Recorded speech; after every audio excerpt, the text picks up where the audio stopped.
podcast about product management, user experience design, technology, and more. This is Product by Design.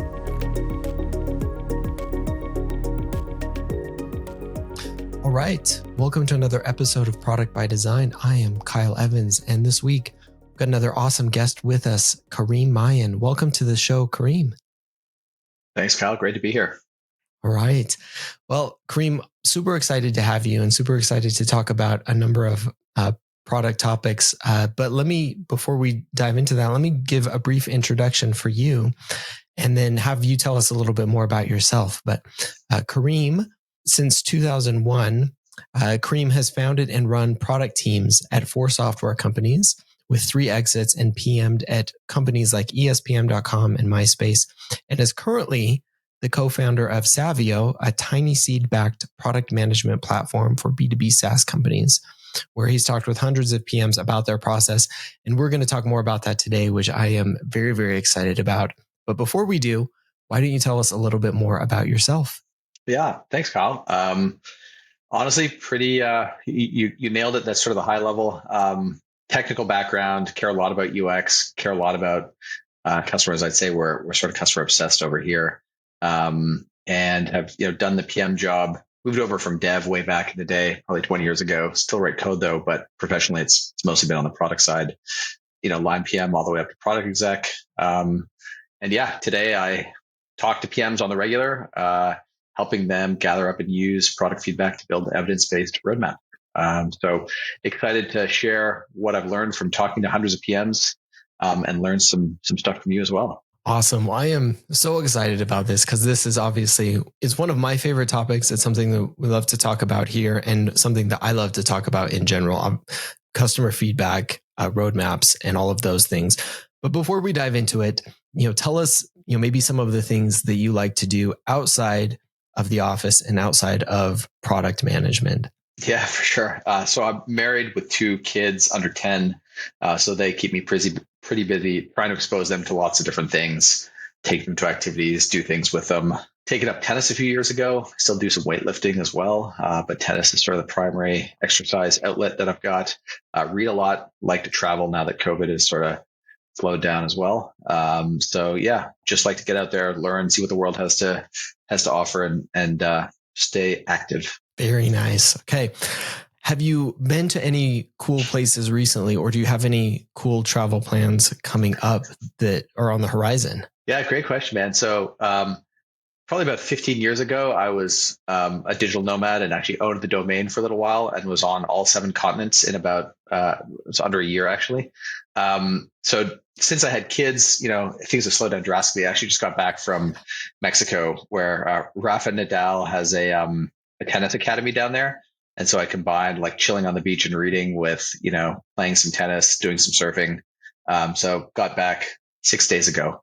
So still very much enjoying the relaxation state from that. Going to Toronto tomorrow. But after that, nothing really on the horizon yet.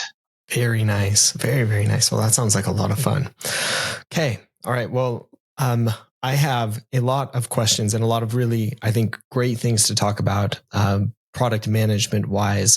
So why don't you expand a little bit for us on your journey and kind of how you came into your current role? You mentioned briefly that you've been on the dev side and moved into product management, and then now as a co-founder.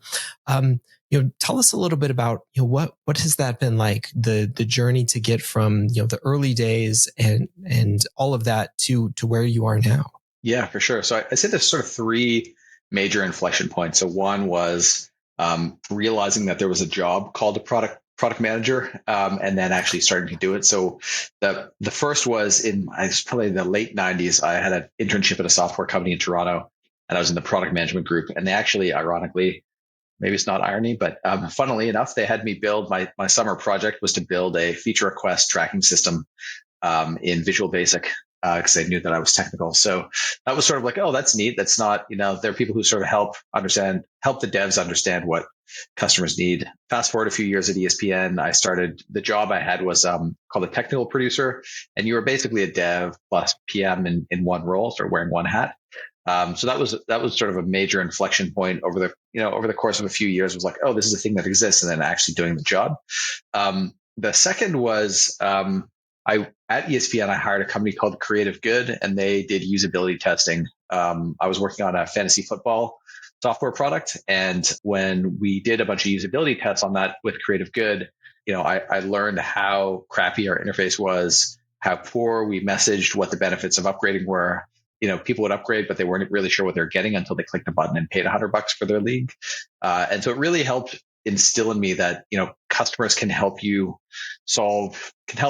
help me solve my problems if I pay attention to what they're doing, what they say, what sort of, reading the tea leaves, what they're not saying, but really want to say or are thinking, how they're behaving. So that was the second inflection point. And then the third inflection point was leaving. I left MySpace to start my first company in 2007. It was called EduFire. It was an education marketplace.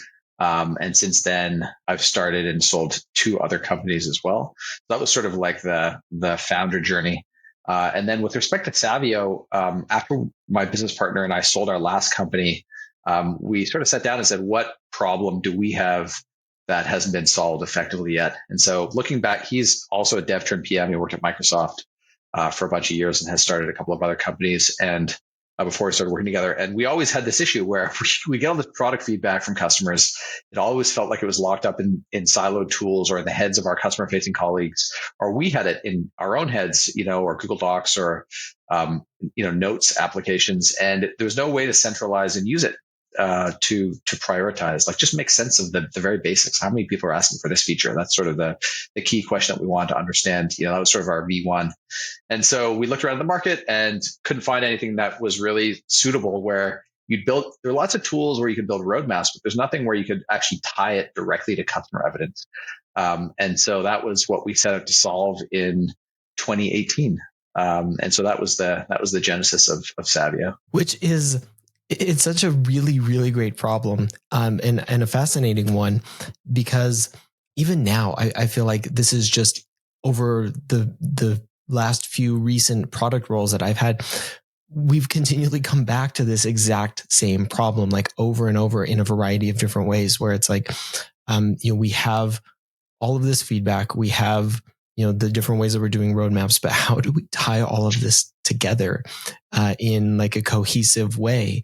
And I feel like it's kind of this perpetual problem that is a really difficult one. So I do want to kind of get into that a little bit more, but kind of going into some of your previous experience before we dive into that. I think a lot of us in product management have come into it in a variety of different ways like that, where, what is product management and kind of not really understanding it or kind of falling backwards into it. I know that was definitely my experience. As you were very, very early in the industry and, before I think really formal definitions of product management were there, what was that experience like? And, how have you seen kind of the formalization of product over the years, as we've obviously shaped a lot more around what product management is and a lot of the work that we're doing. But going back a little bit before a lot of that even existed, tell us a little bit about some of the experience and then some of the shaping that you've seen happen. Yeah, for sure. So, way back in the late 90s, when I had that first internship, I was working with 2 ex-MBA or like guys who graduated, one from, I want to say, Columbia and the other from Harvard. One was the VP of product, one was the director. And the software world was very different then. It was people who were, nerds or who had some leanings towards technology, right? The internet in the late 90s, this is probably 98 or 99 when I had that gig, was still pretty nascent. Very few people had it at home. I went to my first year in college was in 95, and that was the first year the dorms were wired for high speed for Ethernet. So after having dial up at home in the early 90s, I think 93, 94, I had dial up, got broadband and never looked back, but most people were not like that. And so it was a domain really for like people who cared a lot about technology, thought it was interesting.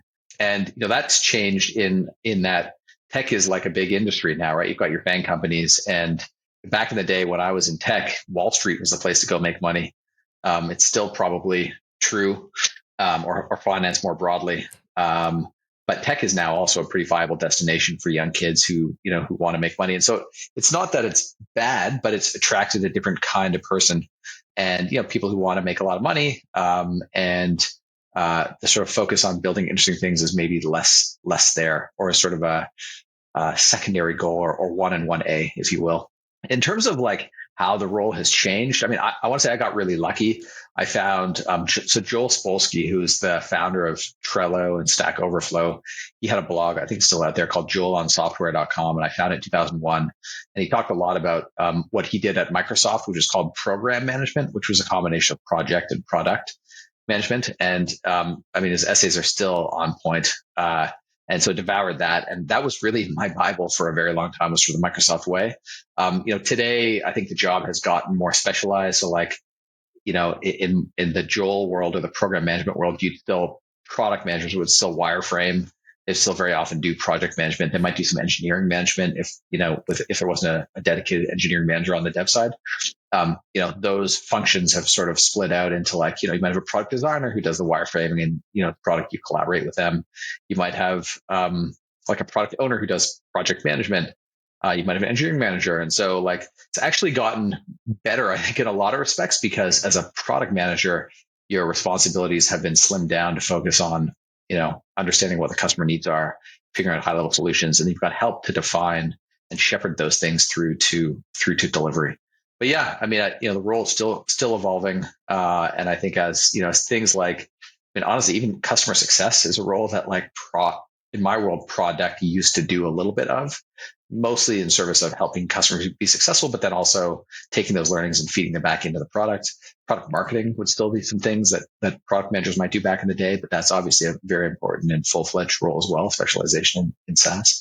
So yeah, I mean, it's changed a lot over the last 20 years. Yeah, no, it definitely has. And especially as a lot of those aspects of it have become a lot more formalized. And as we've probably realized that, one person or one role it's too much for like any one specific role to own all of these different types of things, kind of like you were mentioning, like the project management and the customer success and the actual product management and the product marketing. Like those are a lot of things that, especially as a product grows and a company grows, like it just becomes like a lot to handle. And so kind of expanding out on a lot of those things. I'm interested too, because you mentioned a few of the places that you've worked over the years.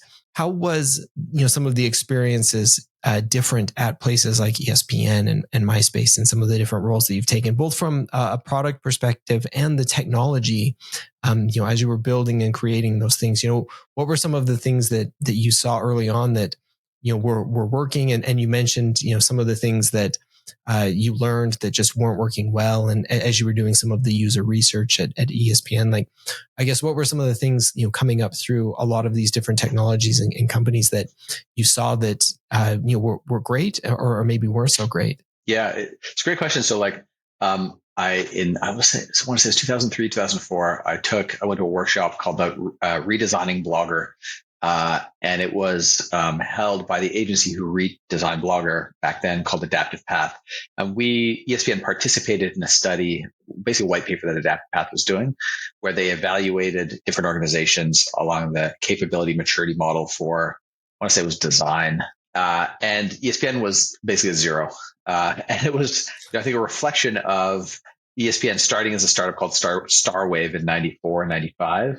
They were an agency that then got bought they were an agency that made ESPN's website, got bought by ESPN, became, the ESPN product team, basically product and dev team, and still was very much like run as a startup, run as a early or mid 90s startup, which is to say, like, not a lot of process, successful through acts of heroism rather than through like precise planning and resource allocation. And that was challenging, but it also showed me, like, I installed an issue tracker there. I was like, guys, this is ridiculous that we have a team of 8 or 10, whatever it was, building fantasy football, and like nobody knows what anybody's working on. So I bought Fogbugs, which was Bolsky's issue tracker, and installed it on-prem because that was the only way we could get it. There was no cloud really then. And all of a sudden, like we could see, hey, Jason's working on these three, and John's working on those four, and Kareem's working on these three. So that was, that was super helpful in understanding that no process can kill you, and some lightweight process can be super helpful. MySpace, MySpace was very, how do I say, like ESPN had a loyal fan base. The first thing they asked you when you interviewed was like, tell me about what teams you're fans of and why, and tell me about your favorite sports stories over the last 5 years. Name the commissioners of all the leagues, those kinds of things. And then it was like, okay, so JavaScript, so tell me about that. Whereas MySpace, it was sort of the opposite, where you'd if you could have the technical chops, it was great, and the sports knowledge was secondary or was a bonus. But I will say that we'll say when I went to work for MySpace, it was first Fox Sports. Fox Sports was the group that then bought MySpace and sort of ran MySpace. And so I moved into MySpace shortly after the acquisition. At MySpace, I was director of product in their R&D group. And one helpful thing for me was that so our job was to basically figure out how to make MySpace more money. And one of the beneficial things for me was, instead of cool products, every sort of prototype or a set of wireframes had to be accompanied by a business case and a back of the envelope. Like, here's the math on why I think this is going to make sense. And so, while on one hand you had people who were perhaps more interested in the technology or the paycheck than they were in the domain, you also had, more of a focus on that, on how we're going to actually make money here. So, those were some interesting experiences at both those places. I mean, it's interesting too, because B2C is very different from B2B, right? Like in B2B, each account tends to matter more because their share of revenue is greater, and the expansion potential is there. Whereas, MySpace and ESPN were essentially ad-driven businesses, and it was all about getting eyeballs on on the site. ESPN, I worked on a couple of subscription products, so it was important that the product was good. But at its core, the majority of its revenue was ad driven. So that was sort of the pervading mentality there. Yeah, absolutely. So you mentioned some of the companies that you have started and then had exits in. I guess tell us a little, and then obviously, you are currently the co-founder of Savio. Tell us a little bit about, leading up to the current company that you've co-founded. What have been, I guess, some of the experiences in, going through early stage companies and starting and building and then exiting that, have been either the things that you didn't know beforehand, or some of like the biggest things that you've learned as you've gone through like multiple iterations of those? Yeah, great question. I mean, I'm still learning a ton. This is the fourth one. I mean, key lessons, like, so Savio is an interesting one because in 2015, we looked at this space and we talked to, I don't know, 40 PMs, and they were all like, I got it. It's not really a big problem for me. And so we didn't start it. We bought another company, we grew it, we sold it. And then in 2018, we looked at the space again, and it was like a 180. Something had happened in those 3 years where the majority of people we talked to were like, oh, this is a real problem. And, we have some sort of hypotheses as to why, but the sort of zooming out, I think the interesting lesson there was like, if we started in 2015, it's not clear whether we would have been more or less successful. Maybe it would have been 3 years in the wilderness, or maybe it would have been 3 years where you're early to the market and you just tapped into late need. And we validated with the wrong 40 PMs. It's not clear, but the scratch your itch kind of notion, stayed with us. Like in 2018, when we sold the last business, we're like, we still have this problem. We were aware of this problem 3 years ago. We tried to sort of best practice implement it in the company that we bought and sold, and it didn't work well. And so, let's go back to the well and see if things have changed, and the world had changed. So that was a core lesson, which is like validate and scratch your own itch.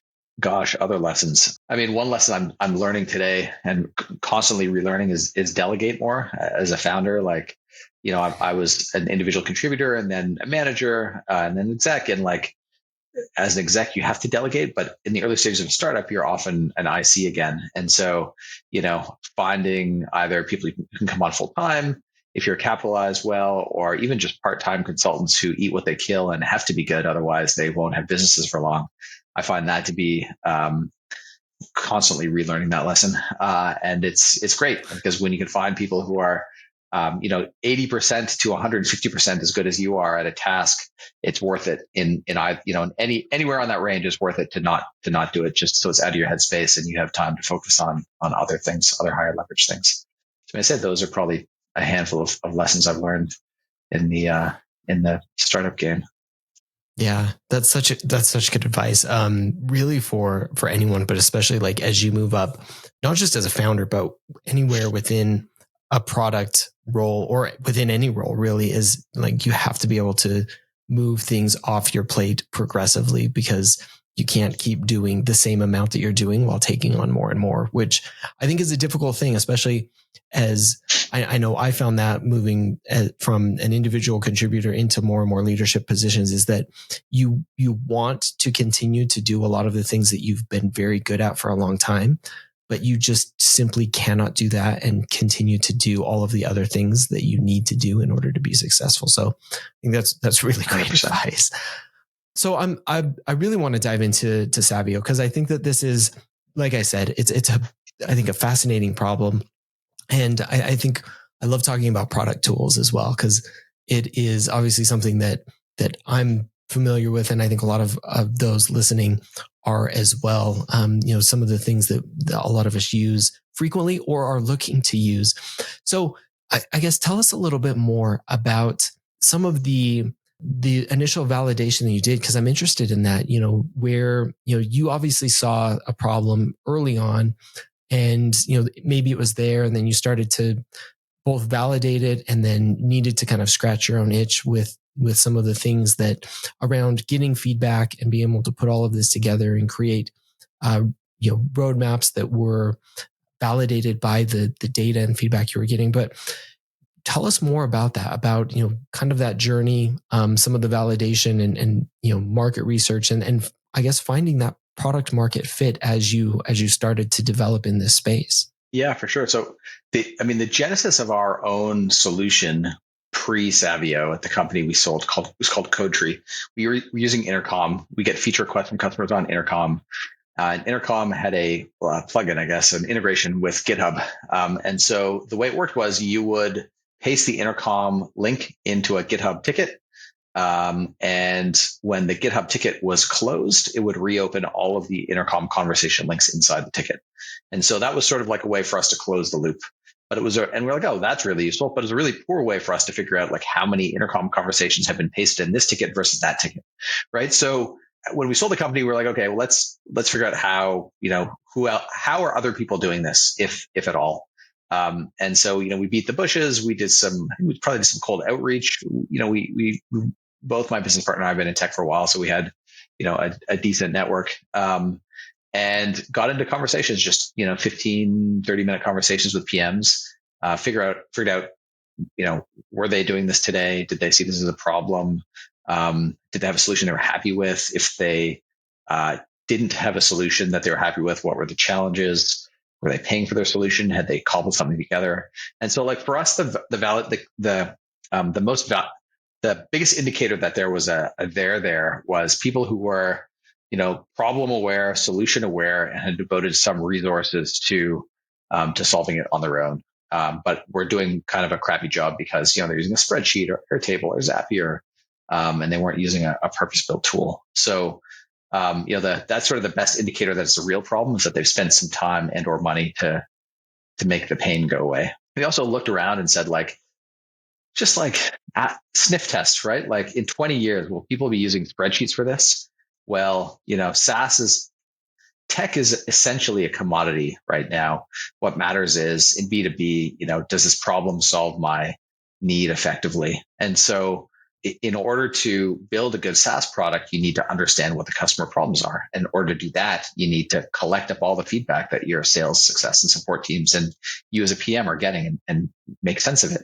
So it's going to become more important than just using a spreadsheet. There's workflows, there's integrations, there's data that you're going to want to enrich your customer feedback with. And so spreadsheets just won't be the right tool. Probably not the right tool for today, but in 20 years, 15 years, 5 years, it definitely won't be the right tool. Like sophisticated teams and even, sort of beginning teams will be using a tool to do this because when you think about what product does, like they control the R&D spend to a certain extent, right? They say dev team, 50% of your budget is going to be spent on new features. The other 50% is going to be spent on strategic and tech debt. And so of the 50% on new features, like it's going to be these features.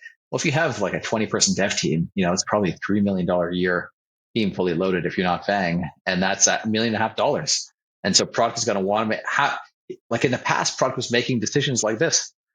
Like what do I think makes sense rather than, here's a set of hard data that we're using and we've, drilled through, added our intuition, aligned the company goals with what our customers are asking for. And we're going to use that information for that dev spend. Right. So it just made a lot of sense. Like it passed our sniff test. We had felt the problem.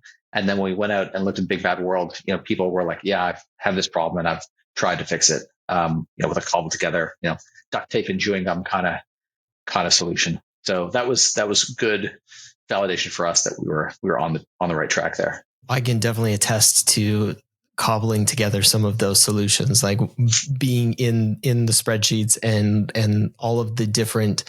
I know in previous companies, we've had like Salesforce and like Salesforce integrations, and you have all of these like different flows coming through, and you're like, this isn't working, but it's like, this is what we've got right now to like bring all of this feedback together.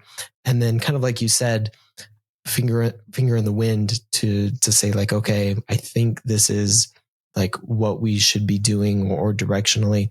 I'm interested as you've worked with teams, as you've talked with teams, because obviously there is a variety of different ways to solve this problem and essentially the problem of, from a product manager's point of view, of gathering feedback and deciding what to prioritize, and then creating the roadmap, or what we're going to be working on as a product team or as an organization for kind of like you said, the spend of what is our new features and what's our direction. What have you seen have been, either some of the most common ways that people are doing it, or maybe even some of the most surprising ways that teams are currently doing some of these things even today? Yeah, so the most common way is it's still not using like a purpose-built tool. It's very often using a spreadsheet or Airtable or similar. And so, the sort of core challenges that people run into are, they're getting a stream of the product is getting a stream of anecdotes from CS or support or sales. I just got off the phone with Acme Corp and they really need this, XYZ feature, and I'll close the deal if we get it. Like, I can't even tell you how many times I've heard that. I'm sure it's a common refrain for many product managers. It's so the sort of main issues is not organized or stored in sort of one place. And so, okay, well, let's, add a process for sales, support, success to put it into a spreadsheet. And so the challenge there is like it's a highly manual process. You've got to copy and paste. You've got to switch tools. And those teams aren't really incentivized very often to do stuff like to do that. Their job is to, retain customers, expand accounts, help customers close deals. And so it's highly manual process. Things tend to fall through the cracks. If you can manage to get, your teams on side, your customer facing teams on side, there's a couple of other issues. One is you've got a bunch of data, but it's very coarse. So like if your spreadsheet is structured well, you can get a sense of how many people have asked for this feature versus that feature. And I think that's fine if you're very early. I think it makes a lot of sense. And that's certainly where we started with Savio before, we really got to a happy place and could dog food it. But, you want to be able to add things like revenue or opportunity revenue or plan or region or other sort of factors that help you slice and dice. I know that for me, as you were saying, we have definitely been in a very, very similar situation where we have multiple either spreadsheets and documents. And this was even just at a recent role as well, that the sales team was updating, the customer support team was updating a different one. And the product team was maintaining a separate spreadsheet for like trying to put all of this together. So like I feel like the challenge is incredibly real, for trying to pull all of this information together. And I know that this has been probably one of the things that I've been focused on over even the past few years in several different companies and several different roles of how do we really bring all of this together in a more meaningful way? Because kind of like you've said, it's something that I feel like everybody struggles with in maybe not the same way, in a variety of different ways.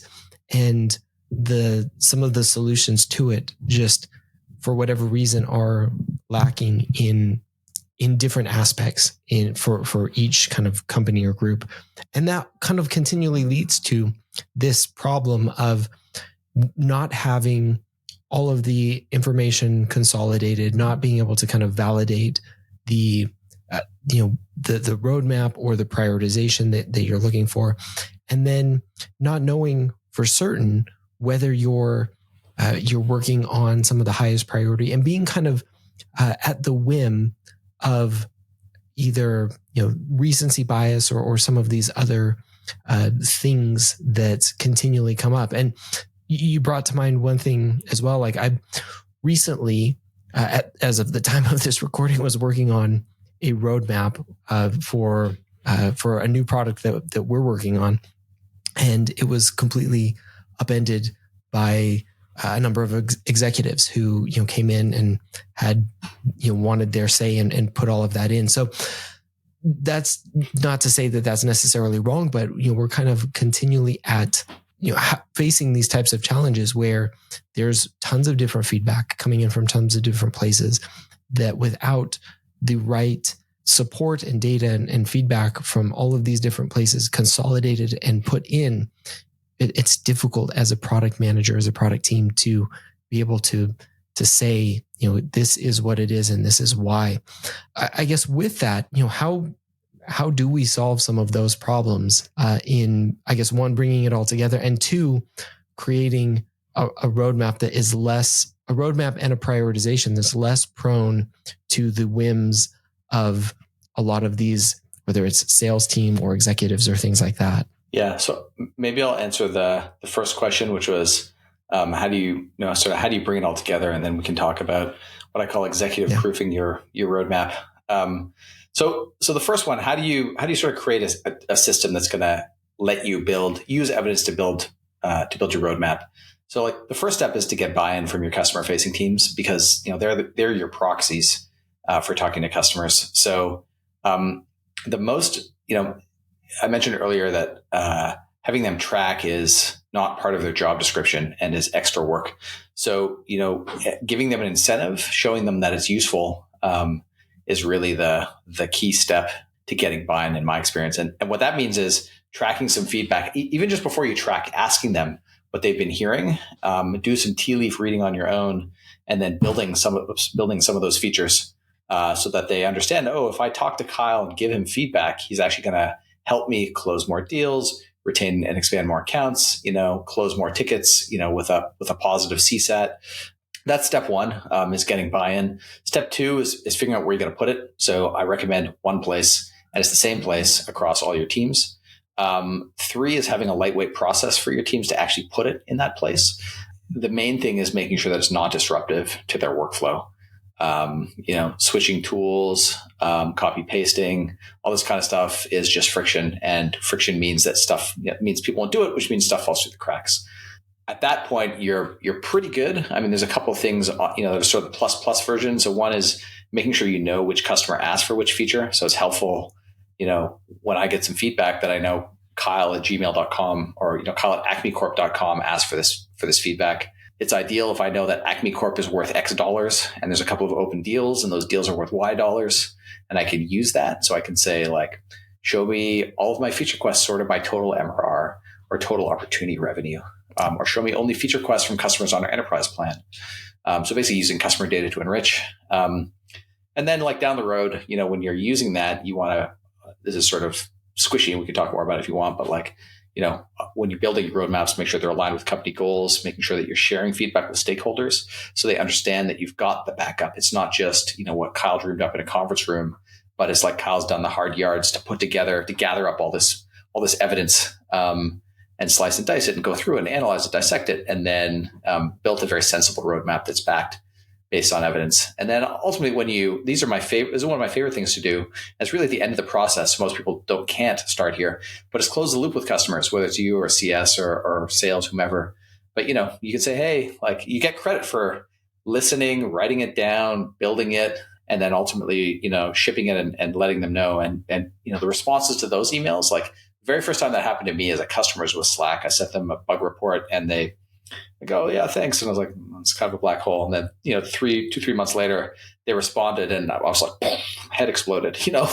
They fixed it and they let me know. Like, that's amazing. And that was, I don't know, 2016, 2017. So, the world has changed where more companies care about doing that and are able to do that with tools like Savio. But, at a high level, that's sort of some of the key principles in gathering up your feedback and being able to use it to build a roadmap.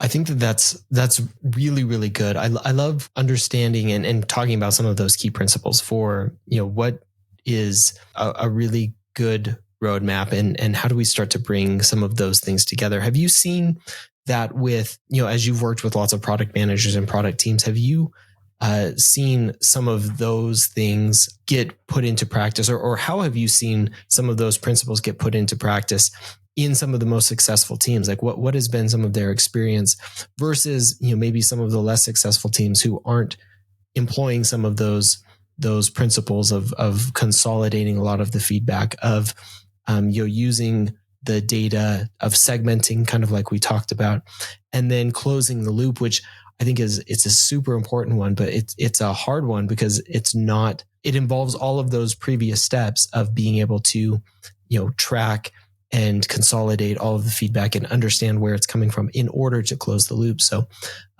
being able to employ all of those, like you mentioned Slack doing that a while ago, but as you've worked with teams and customers and other product managers, like, where have you seen that be a successful thing versus maybe some of the less successful ones? Yeah, I mean, the main criteria is their buy-in from the top, and that could be VP product, but usually it's the CEO or executive team, because it means that sales has to care, it means that CS has to care, it means product has to care. And so like there's often a cultural dedication, that's the wrong word, but like a cultural, it's part of the culture that you care about what the customers say, want to do, that kind of stuff. And you've been doing it or paying lip service to it, trying to do it, but you're now at a point where you have to do it and it has to be done well. So like that's honestly one of the big criteria. Honestly, to get successful adoption, one thing we've seen is running a little mini pilot where sort of a skunkworks project where product says, it's usually product or CS. Sometimes we had some sales folks or support folks, but on the customer facing side, they'll say, I give all the stuff to product. It's usually like a person who's really, we call them customer champions inside Savio. They care about the customer. They care about the feedback. And so they might take it upon themselves to just aggregate it up, because they'll send stuff to product in Slack or water cooler, and product will say, give me some data. Like you're giving me just a stream of anecdotes. And so they'll get cranky enough and then go and try and solve that problem and find a product like Savio to be able to structure it up and organize it and present it to product. But if it's on the product end, like going and finding those people who give you those bits of feedback and saying, hey, Sally, or hey, Dave, let's just run a little test. I want to use feedback, and I know you care a lot about that stuff. You send me stuff all the time. Like, hey, can you just do it this way for a couple of months? We'll see how that goes. And so running a little skunkworks project, proving the value to yourself, proving the value to your customer facing colleagues, and then rolling it out more widely. It's I'm a big fan of running these little experiments, and when you can sort of collect up enough data and be able to prove to your execs to get more budget, or to your customer facing colleague teams and execs to show them that, hey, if you send us this stuff, we're going to use it and we're going to build the product and make it better, and you'll be able to close more deals, retain more accounts. It becomes a very easy conversation versus asking people to take a flyer on this crazy thing that you're gonna try. So sort of finding those champions and running those experiments, I find to be, that's been helpful with our customers when testing Savio, rolling it out, seeing if it's gonna provide value for them. I think that's really good. Are there any ones that you've seen? I guess what have been some of the biggest changes that you've seen as maybe teams have moved from the spreadsheet or the document or the Google Docs version into a more product focused tool and making that transition? What have been some of the changes that you've seen as teams have done that? Yeah, I think things we hear are, I have more on the product side. I have more confidence. Like for me as a PM, I always had a sneaking suspicion, pre-Savio, that I was not making the best decision. Like to your point, availability and recency bias. And I've read some stuff and I've let it, we call it the marination method. You read all the feedback, you just let it marinate, wash over you, and then you make some decisions. And I would always have the sneaking suspicion deep down in my gut, if I was honest, like, I feel like these are the right things, but I'm not that confident. So like more confidence, you just have the data in front of you. And there's still very much intuition or art that's involved in prioritization. But we put the science in front of you, and you can do with that what you will. It's very satisfying to hear CS and sales talk about the data. Like, well, the data suggests that we should build this instead of this if this is what we're trying to accomplish. We hear that from our customers, and that's really satisfying because all of a sudden this sort of touches on the executive proof roadmaps, which I can get into. But like when everybody comes to the table with their different ideas about what the priority is, it's it usually results in like the hippo, the highest paid person's opinion, carrying the day in terms of what the priorities will be.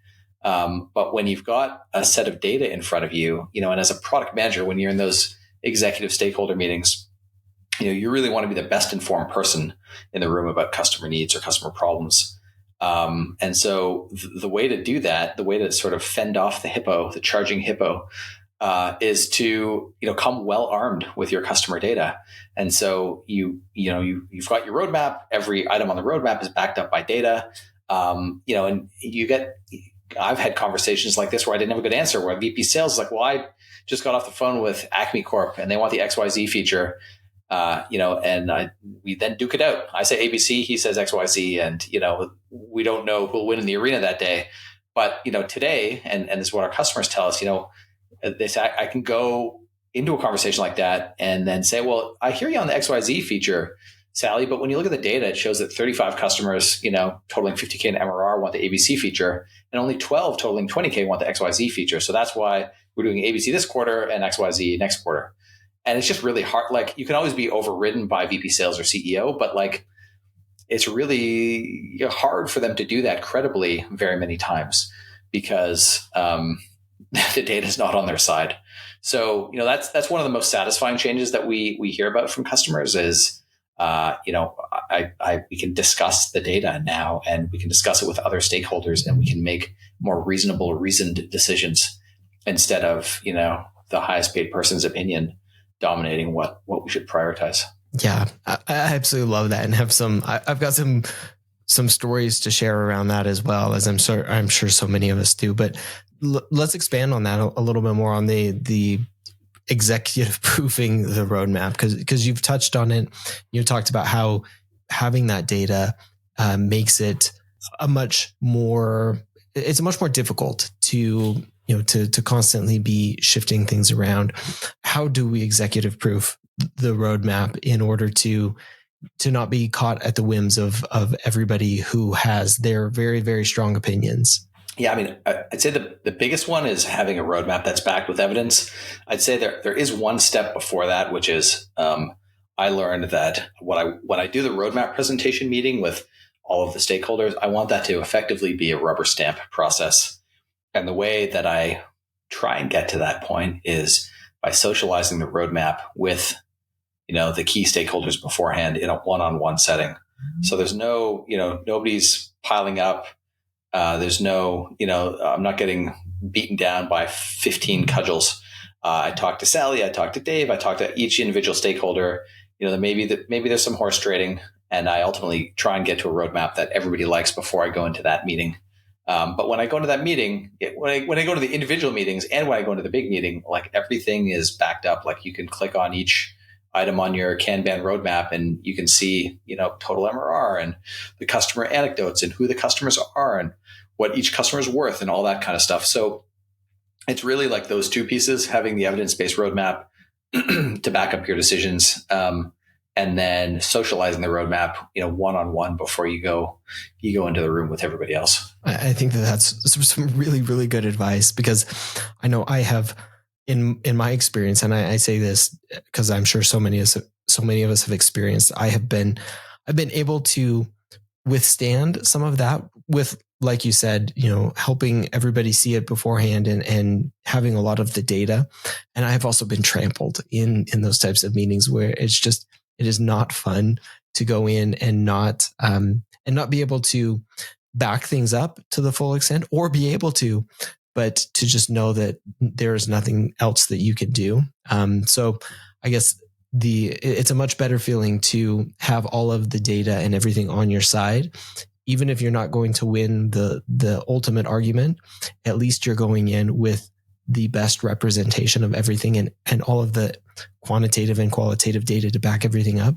So you have done your part. And if the CEO wants to change that, then they're going to be doing it against all of the data or all of the evidence that's being presented, which it's a possibility, but it becomes infinitely less likely, the more work you put in. Great. I wanted to kind of touch on that because it can sound really daunting. When we talk about this, like I love it. Having a roadmap and having all this feedback and the prioritization that we're talking about, it can also sound a little bit daunting. How have you helped teams or product managers get from, maybe not having any of this, not really doing a lot of tracking of the feature requests or, the segmentation of customers and the value of some of the requests, to start scaling some of that up into a more data-driven approach?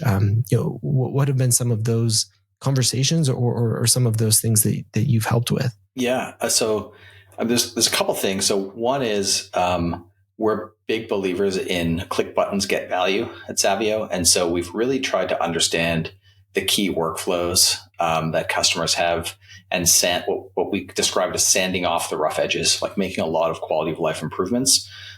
Since we dog food the product, we run into stuff. We're like, God, that sucks. Like, we need to fix that. We need to make that better.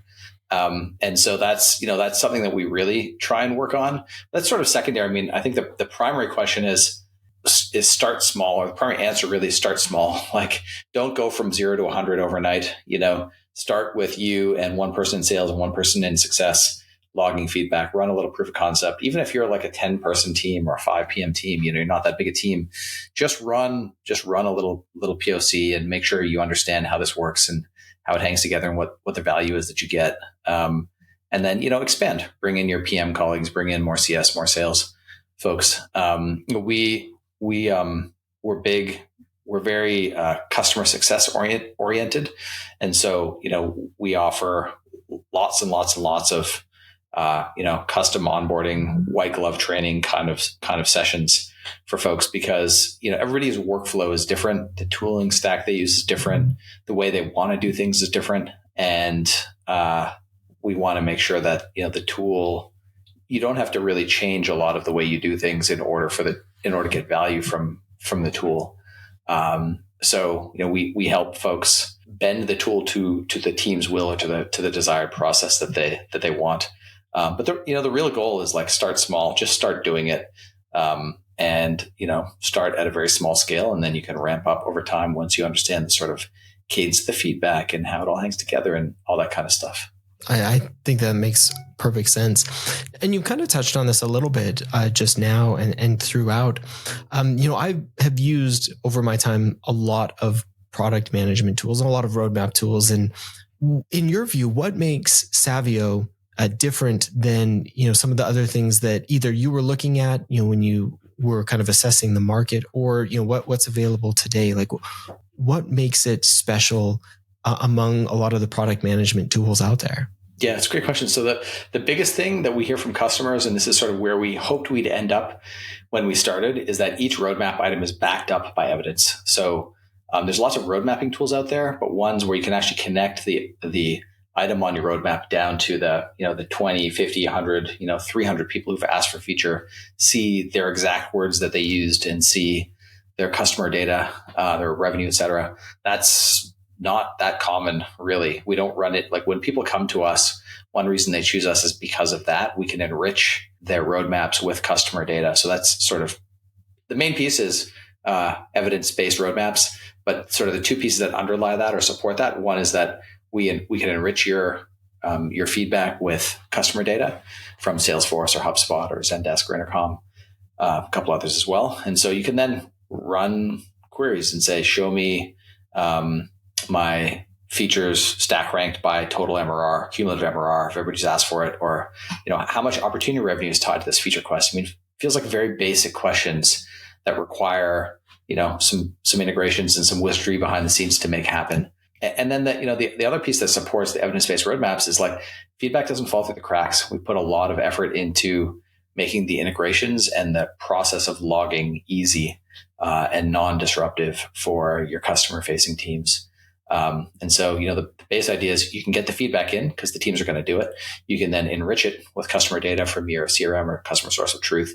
And you can, give you some tools to analyze and prioritize and then put those things on a roadmap where each of those items, each of those cards on your Kanban roadmap is backed by your data, and you can drill in and see the data for each one of those. That's really good. And I do feel like integrations are a key part of being able to get a lot of the feedback, because if it has to come, kind of like we talked about, if it has to come in separate, it can be a really, really challenging thing to get teams who are working in, sales is usually working in Salesforce, to get other tools, to get them using other tools or other things in order to kind of give feedback. So whether that's like to go into the spreadsheet and make updates or to use other things. So I think that's a really valuable point of the ease of use and making sure things aren't falling through the crack and tying it all together. Yeah, it's interesting. There's sort of two buckets of product management tools in this space. So one started from building a roadmap, that was sort of where they started, and the other bucket started with collecting up all the feedback. Sort of a third, which is like a voting board, like a canny.io kind of tool, which is sort of a separate entity in itself. But bucket wise, like product board started with as a road mapping tool. You could make really sexy looking roadmaps, and we started from sort of the other end, from the customer feedback side, because we felt like that was the core data that you're going to use to build your roadmap.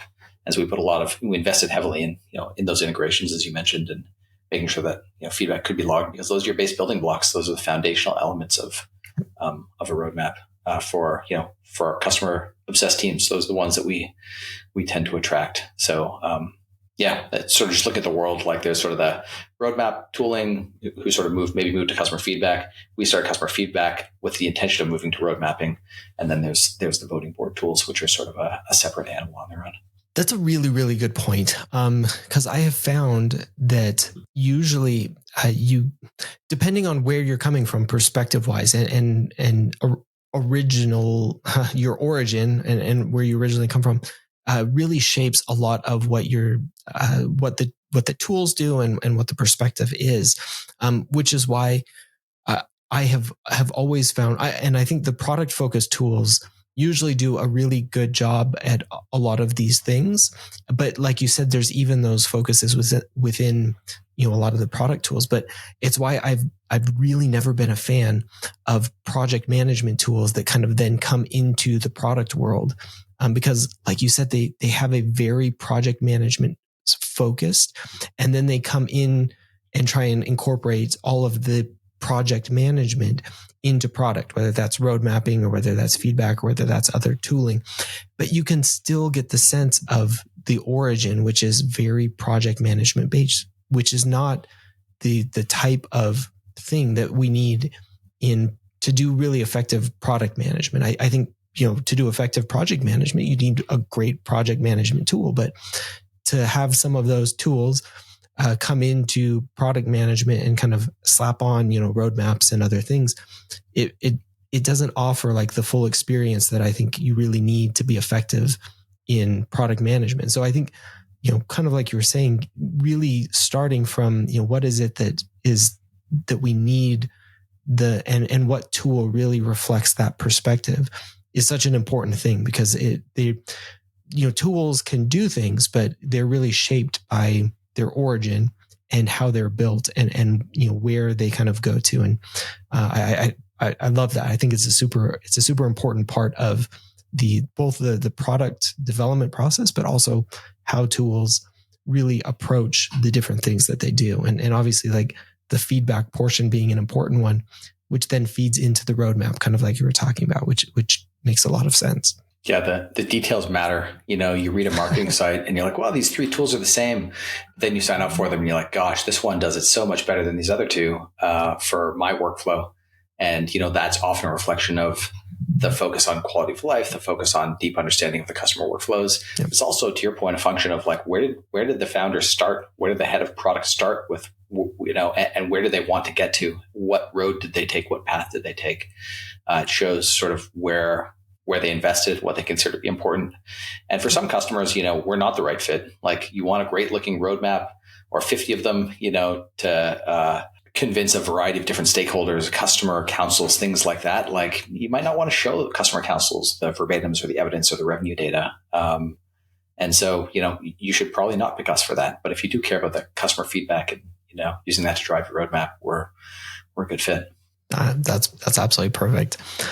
Let me end. I have a couple final questions, but for this part right here, what advice would you have for anybody really looking to get into product or founding a company? We've talked about a number of things throughout all of this, our discussion so far. But if you had any piece of advice for somebody getting into any of these things, what would that be? Yeah, I mean, I'm a big fan of doing things that won't go out of style. So, I think Peter Drucker said the purpose of a company is to create a customer.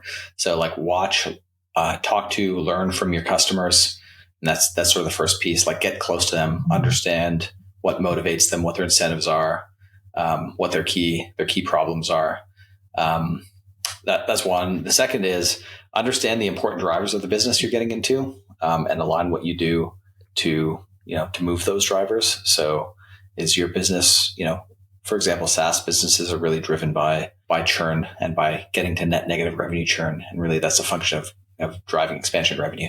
So how can I align what I do with that? What kinds of features, what kinds of projects can I work on to get, to help the business get to net negative revenue retention?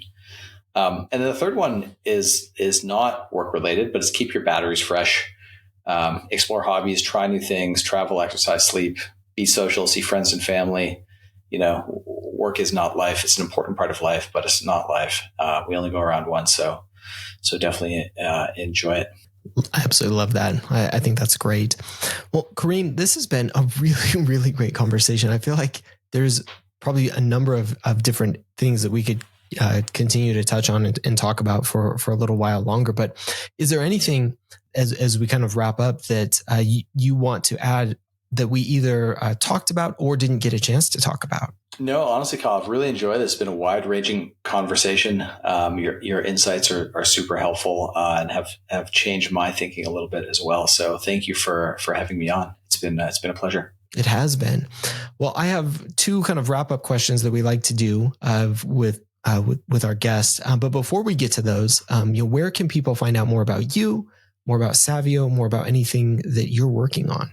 Yeah, so Savio, if you're interested, Savio, savio.io. You can hit me up via email, k@savio.com, just the letter K. I'm on LinkedIn, Kareem Mayan, and on Twitter, at Kareem. Maybe you can link those up in the show notes. But yeah, happy to connect, happy to chat. Feel free to reach out anytime. Awesome. Yeah, we will put all those links in the show notes as well. Awesome. Well, to kind of wrap things up, this doesn't necessarily have to be product related, but have you read or watched or listened to anything recently that you have found particularly interesting? Yes. So I'm a big fan. It was more relevant during the pandemic, but Ted Lasso was a sitcom that came out on Apple TV, and season 3 just dropped. So I'm a big fan of seeing. There's only going to be 3 seasons apparently, so it's going to wrap up.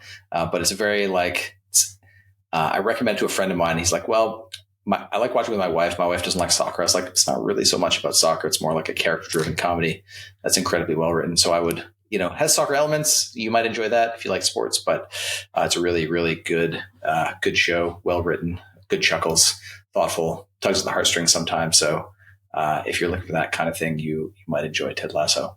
Definitely agree. I haven't started season 3 yet, but I feel like it was definitely the show that we needed during the time that it came out. And it is still, I'm assuming season 3 is going to be great. So I'm looking forward to starting that one as well. It's very awesome. good. Well worth a watch. Yeah, absolutely. Any products or anything that you have been using recently that you've been enjoying or maybe not enjoying so much?